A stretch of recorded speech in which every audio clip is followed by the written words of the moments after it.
Hello, everyone, and welcome to another episode of the Gone Fishing podcast. My name is Eric Wiedeke. This is part of the Five Reasons Sports podcast network. You can follow Five Reasons Sports on YouTube and get tons of content from the Florida Panthers and the Miami Heat as they go on their Eastern Conference Finals runs, the Miami Dolphins as they start up their season, and the Miami Hurricanes as the transfer portal is hot at the Five Reasons Sports YouTube channel. So make sure to like and subscribe. It helps with the reach of the channel here. And so I want to get into it, and I'm really not going to sugarcoat things today. It was a rough week for the Miami Marlins, and really what should have been a celebratory week. You know, they kind of take one on the chin this week. They're 20-21, one game under 500, still live in the wild card race. But really, the theme of the week has to be injuries. I mean, for the Marlins to lose some of the players they lose. You get Jesus Sanchez, who was swinging the hottest bat on the team, really starting to put it together. He goes down with a hamstring strain onto the 10-day IL. And then surprisingly yesterday, we had heard from Skip that, AJ Puck had been dealing with a little bit of a dead arm issue. And then, a couple hours later, you get the notification he's dealing with some nerve issues in his left arm. He's on the 15-day IL. Really, that's a tough issue because you don't know how long that's going to be.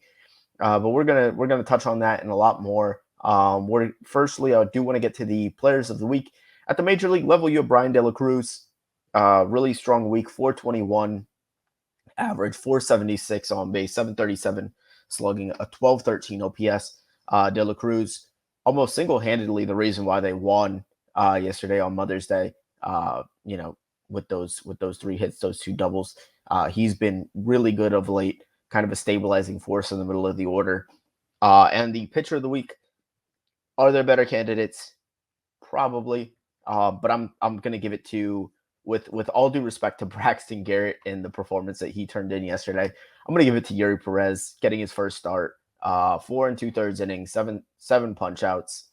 You saw the stuff. You saw the demeanor on the mound. I think that the sky's the limit for this kid. And you saw that despite the 2 home runs.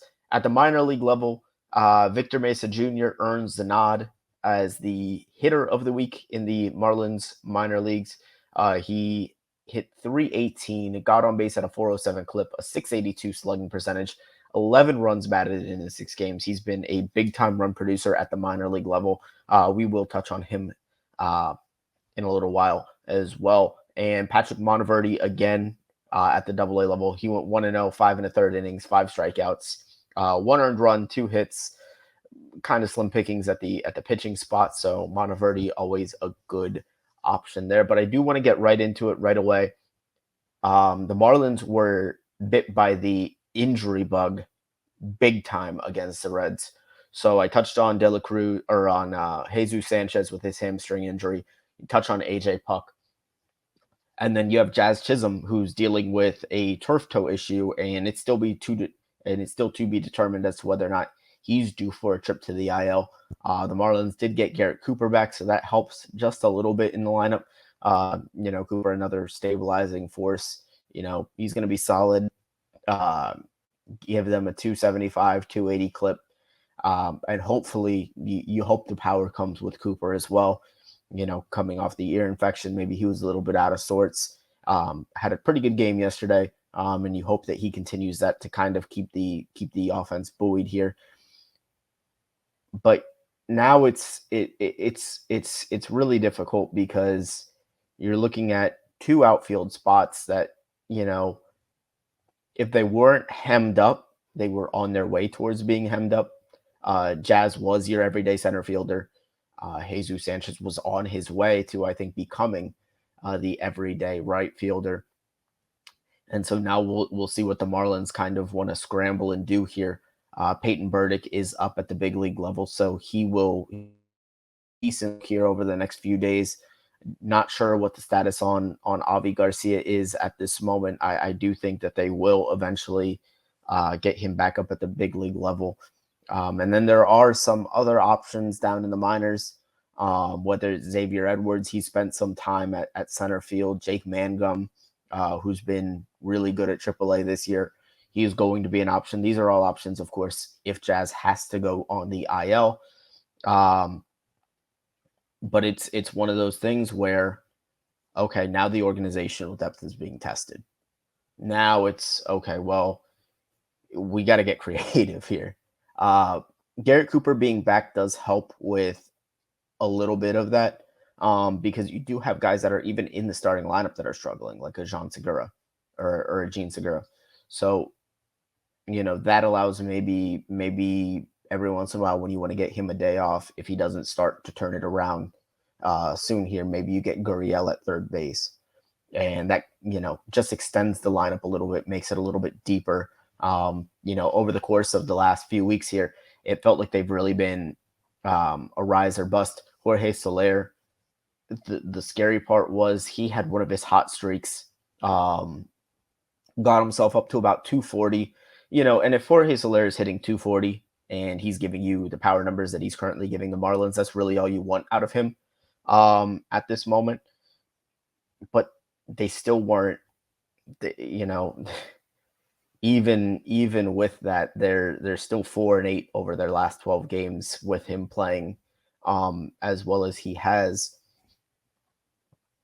So the Marlins looking for answers in the lineup. I do think it's imperative right now that they get guys that can put the bat on the ball in the lineup. There's just too many holes at the moment. I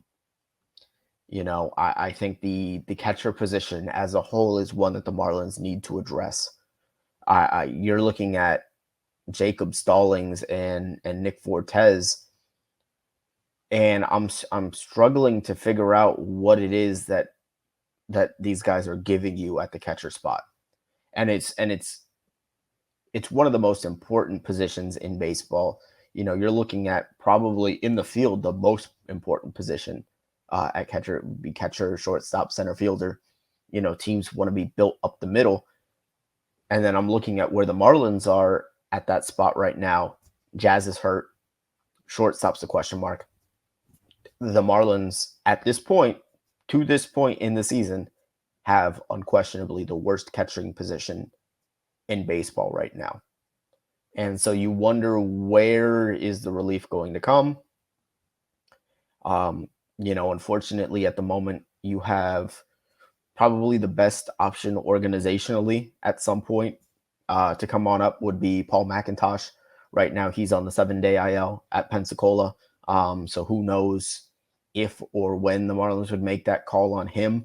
But I think it's kind of getting close to that time, especially if the catching position doesn't improve drastically over the next few weeks.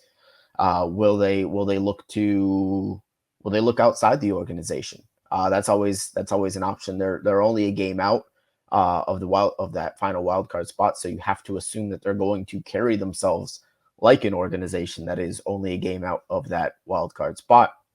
So I imagine that they're probably going to be a little bit more cautious with their minor league depth, in terms of bringing those guys up. And then the second thing that I really wanted to mention here is, with AJ Puk going down, who is the closer on this team right now? Unfortunately, AJ Puk dealing with some dead arm, and that's a tricky situation because that can really linger for a pitcher. He goes on to the 15-day IL. I wouldn't expect to see him for a month plus at this point. Dylan Floro got the save yesterday. He's 2 for 2 in save situations this year. So you have to assume that Floro is kind of the de facto guy at the moment. He's got the most experience in that position. I don't think the Marlins want to go back to the Tanner Scott experiment. As good as the stuff is, the inconsistency is just probably a little bit too much to bear, especially in games where, the Marlins, they did lose a 1-run game. They're 12-1 now on the season in these 1-run situations. And so for the Marlins, I think it's really a matter of they keep finding themselves in these really close games, and And with Scott, I think that the walks per nine are just too high. You don't want to put guys on base, especially in a closing situation in a one-run game, where you would be putting on the tying run in those critical situations. So I think Floro is a good option. I'd be intrigued to see Brazoban get some looks at that closer spot, and I think that he will. When Floro's not available, I think it'll be Brazoban. I could see Okert in that spot. I don't think it would be Hoeing, although I think he's been pretty solid out of the pen so far. Yeah, so I mean, I did name the video today Mayday, because it does seem like things are kind of turning into, I don't want to say dire straits just yet, but I do think that the alarms have to be ringing in Marlins land right now. And it's not just because they're struggling on the field. It's that combination of you're struggling and the injuries are starting to mount. And so I think it'll be interesting to see how organizationally they decide that they want to navigate this. Particularly the catcher position, because when you look organizationally, I'm not going to lie, it's not pretty. There isn't anybody in AAA, at the catcher spot that I really think that's that close to coming up. It's kind of Paul McIntosh or bust, organizationally at least, for the Miami Marlins, because when you look um, at what the idea was with Jacob Stallings. And I think that last year, Jacob Stallings, you can live with the bat, right? When Sandy's winning you a Cy Young, right? And Jacob Stallings is doing a fantastic job handling the staff, but he's allowed 18 of 19 runners to successfully steal on him. Sandy's pitched to a 4.91 ERA this year. And I'm just wondering to myself, what is the value that he's currently bringing to this team? And I know that sounds harsh, but you can only go off of what you see on the field. This is a guy that he's essentially at the moment another pitcher spot in the order. He's not, the results aren't necessarily there on the mound out of the starters when he's behind the dish. He's not throwing out runners left and right.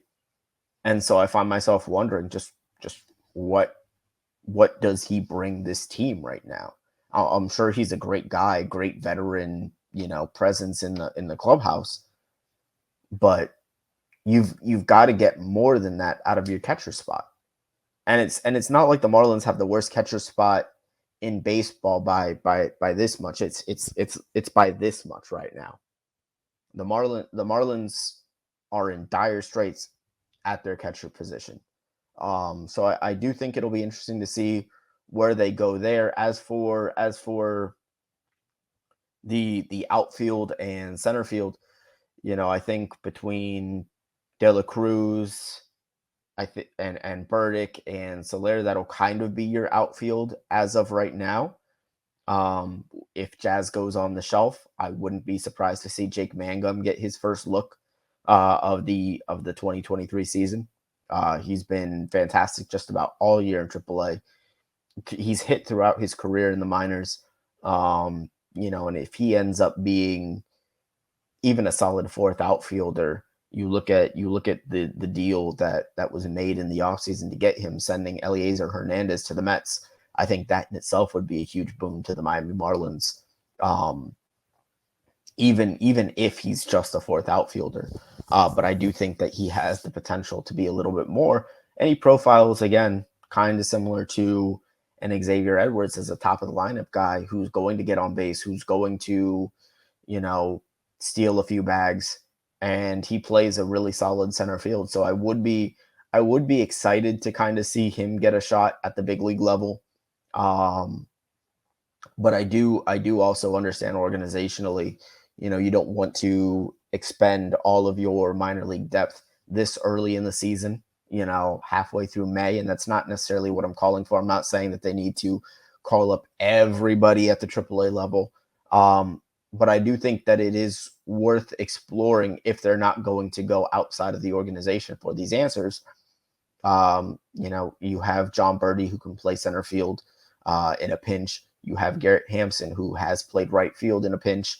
Um, and you really hope that Jesus Sanchez's injury isn't too bad, because I think you can get by with the Soler, Sanchez, and De La Cruz outfield for the time being.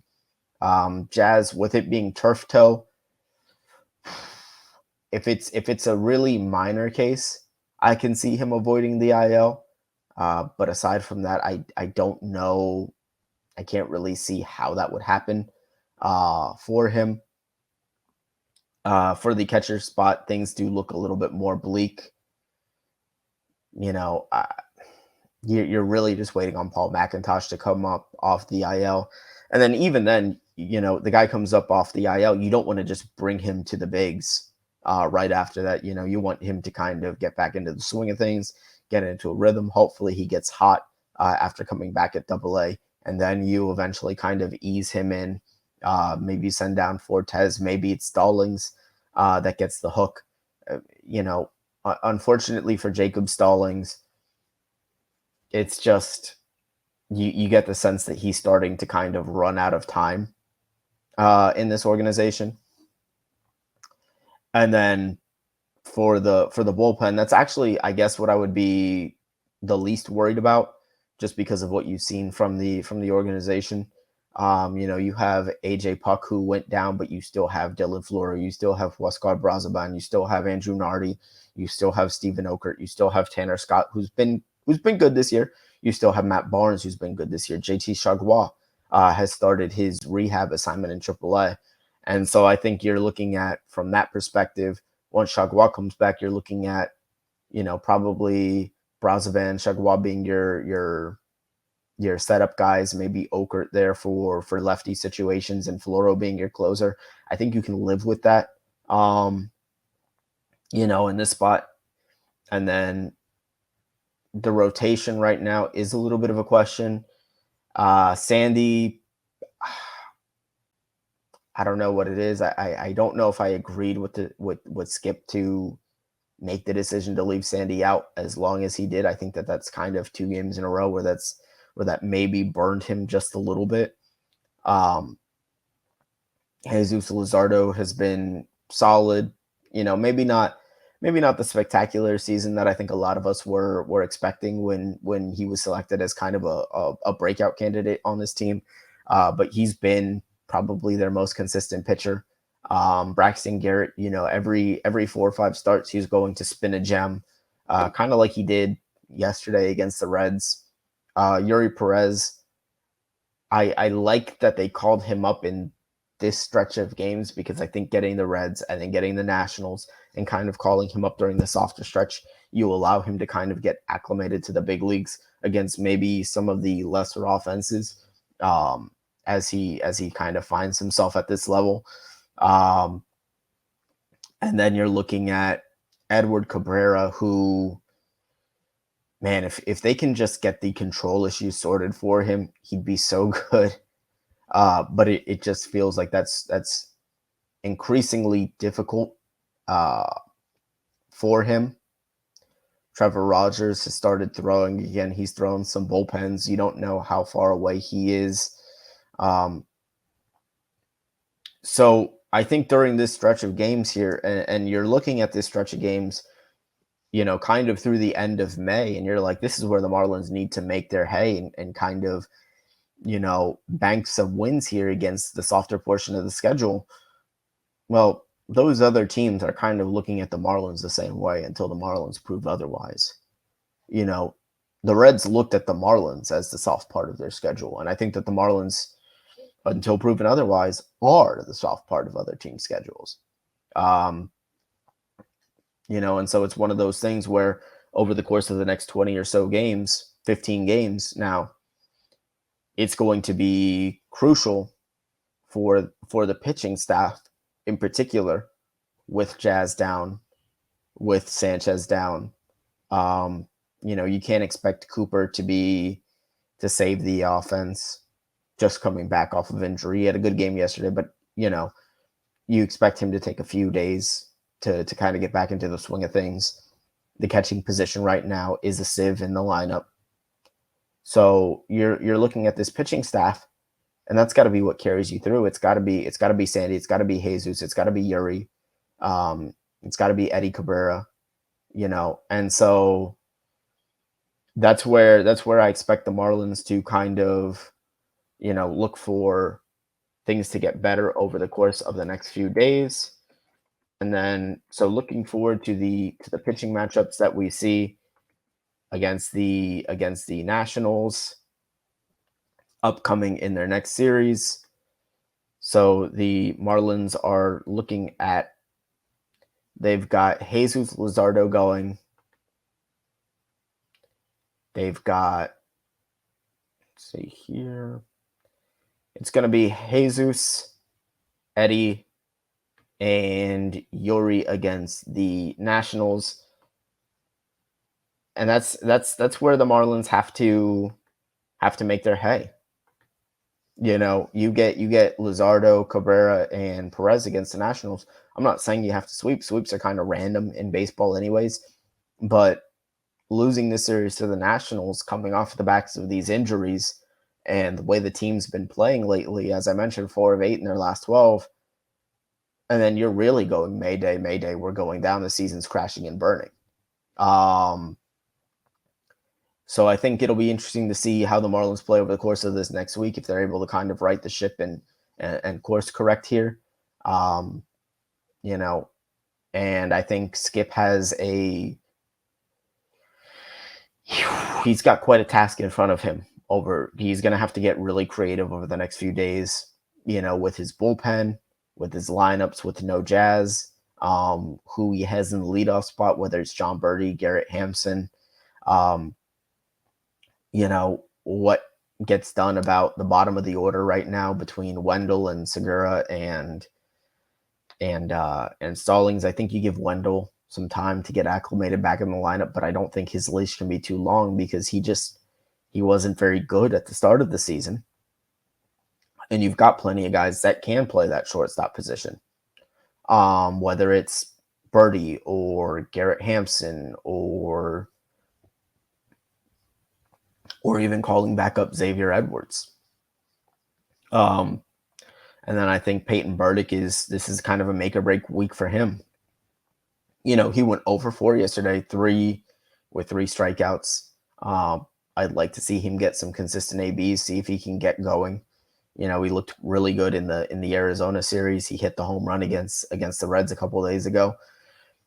But overall, right now, the Marlins are kind of they're on the tightrope right now, and I think that this stretch of games here over the next kind of through the end of May will make or break their season. Maybe not make or break in terms of, I don't know if it can make their season, but it certainly could break their season if they struggle here.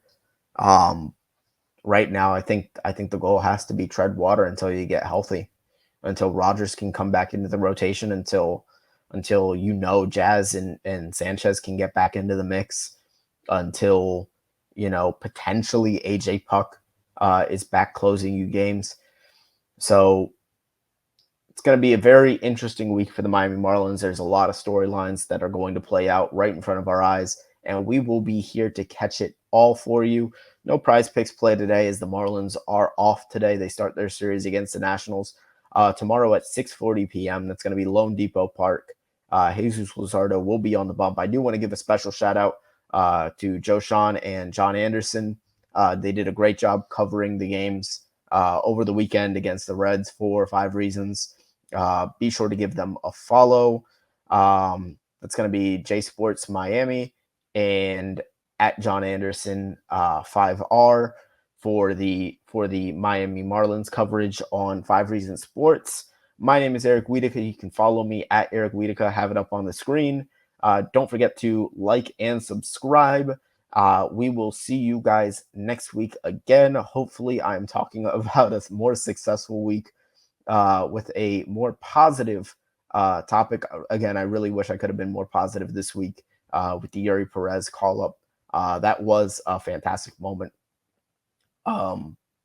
great video put out. Sandy driving to the airport to pick him up.